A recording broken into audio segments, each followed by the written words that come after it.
Hey, what's going on out there, YouTube? This is Samuel Leggett, representing JVS, here again for another review. This is for the new movie, Ready or Not. I'm going to be really quick and to the point, and then I'll go and shove out everything I think about this film. This movie was nuts. It subverted every single expectation that I had about the stigma of what they could do with the draw of dark comedy and gory, horror-filled foolishness, and at the same exact time bring it full circle around like a really messed up family situation. And from the beginning until the end, I think you're gonna be entertained. I think you're gonna be like, what in the heck is going on? And I think that every single moment, either one, you're gonna laugh, either two, you're gonna be like kind of slightly on edge, or three, be like, what the heck was this, you know? And I think that is the best way I can kind of sum it up. And so if you're looking for a horror film that's going to make you feel all those emotions, this might be the one for you. But let's go ahead and just break it down. So the movie, it starts off with Grace and Alex. Grace and Alex are getting married. Grace is a young lady, and she's kind of like apprehensive about, you know, the family, not so much the wedding or even being married to Alex. It's more so like she doesn't think she can measure up for the family, and so she's on her nerves and all this and that. And Alex seems like he's really drawn near, you know what I'm saying? Like he's kind of like, are you sure you want to kind of do this? Like, you know, I'm really, like, you look beautiful. Like, everything about the beginning of it, to me, from a written standpoint, sets up all the different payoffs throughout the rest of the film in gory ways and in funny ways at the same exact time. Because you slowly get introduced to different members of the family and they all come back full circle. I'm gonna be very honest with you, a lot of this draws from Get Out in the way, specifically more so in the beginning of Get Out. Not in the way subjectively how things turn out, but in the way that things are built, in like the building and the twirling. Like, it definitely does pay homage to Get Out in a lot of different respects to that. But also, I think Adam Brody in this one, playing the role of Daniel, they do something really early on with this flashback sequence that I think you very much will need to make sure you pay attention to, because it cements a lot of different things when it comes to all the different character dynamics. The other thing about this movie that I would definitely say is a positive is that they give every single character an opportunity to flesh out, for good or bad. Like, if there's one character you'd be like, man, they are nuts, and just, what are they here for? And then another character you're like, wow, I can't believe that happened. And everybody has these different moments to be able to kind of specifically spark and shine.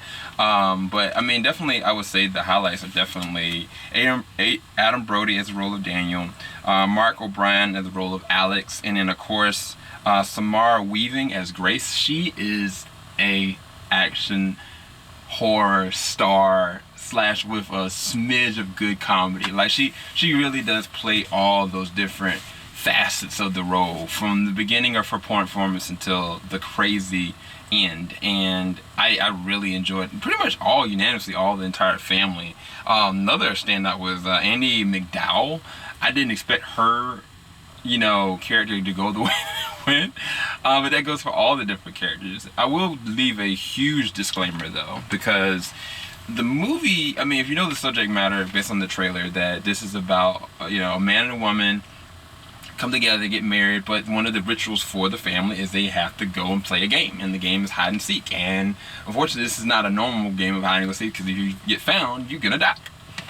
And it goes from there. And so from that premise alone, is all the way full tilt, you know what I'm saying? So I think from a disclaimer standpoint, you don't want to bring your kids to see this. You don't want to bring anybody under the age of 16 or 15, in my personal opinion, because there's a lot of death and violence and gore and language all over, and drug usage and alcohol use. It's like, it's all over. The only thing they don't have is nudity, which I'm actually happy about, because sometimes this is unneeded and unnecessary. It takes away from the draw of the story, and I'm glad it didn't go down that route. And I think that it kept the vigor as far as the dark comedy to a top tier, which could end up making this movie kind of a classic in a lot of different ways.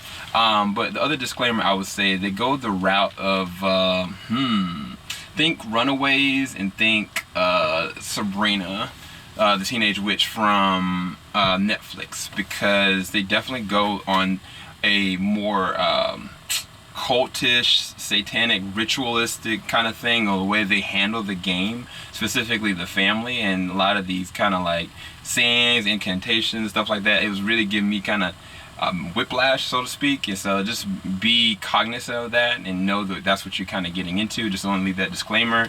I was kind of like, I rebuke and bind this in Jesus' name. Like, I ain't with any of this. But then again, from a visual standpoint, I think it was shot very well. The cinematography was excellently executed. A lot of the scenes are pretty much taking place throughout the entire house, but there never was a moment where I kind of was like, I knew where this was scene was. I always felt like I'm going to a different room, I don't know what to expect. I'm going to this hallway, I don't know what to expect. I'm going outside, I don't know what's going to happen. And not just that, one of the biggest things, like I said in the beginning of the movie, is these callbacks, like different moments that happen throughout the wedding, different moments of dialogue that are brought back full circle when you're actually going through the pacing of the film, specifically towards the second and third act, which I thought was a really good punchline, really good payoff. But again, by the third and second act, there's a thing that happens, and I was kind of just like, man, I really want this to kind of continue. But then I was like, this can't continue. It's going way too left to even think about continuing. And then in the third act, they do something that I'm debating doing a spoiler review about, but I don't think I can. I think you just need to go and see the movie, because I was like, what? Like, anyway, again, keep in mind my disclaimer. That's all I'm gonna say about that. But I think this is I can't believe I'm saying this, but Ready or Not is a really good horror film. That's the best way I can kind of put it. I mean, it might be one of the better horror films I've seen that has a sprinkle of dark humor, subjective narratives that kind of subvert your expectations, and at the same exact time, like, keeping to the horror trope, but not keeping to the old times, like, because they really do something really special, specifically with the family and with Grace as a character, that I did not expect.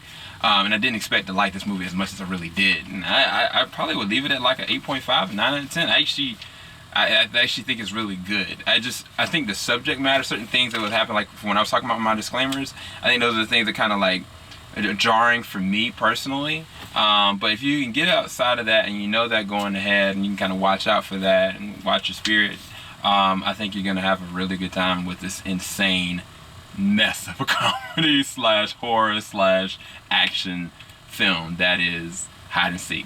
So definitely go and check it out. Hope you guys enjoyed this review. It will be releasing tomorrow, actually Tuesday the 21st. Keep it locked. JVS, we ain't gonna stop. You have a blessed one. Peace, guys.